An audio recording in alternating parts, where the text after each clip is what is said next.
சுதந்திர இந்தியாவின் முதல் நிதி அமைச்சர் யார்?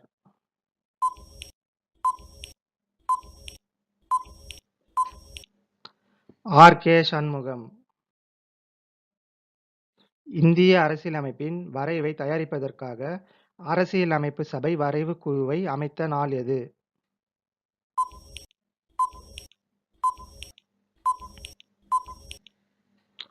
29 August 1947.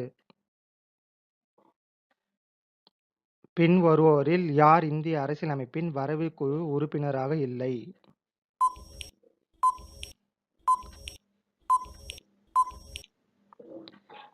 AV. Tucker.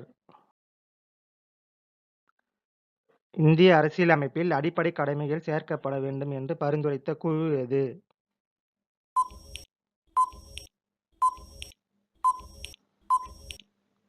Swaran Singh committee. இந்திய நாட்டில் இருந்து 562 சமஸ்தானங்களை ஒன்றிணைத்து அரசியல் ஒருமைப்பாட்டை ஏற்படுத்தியவர் யார்?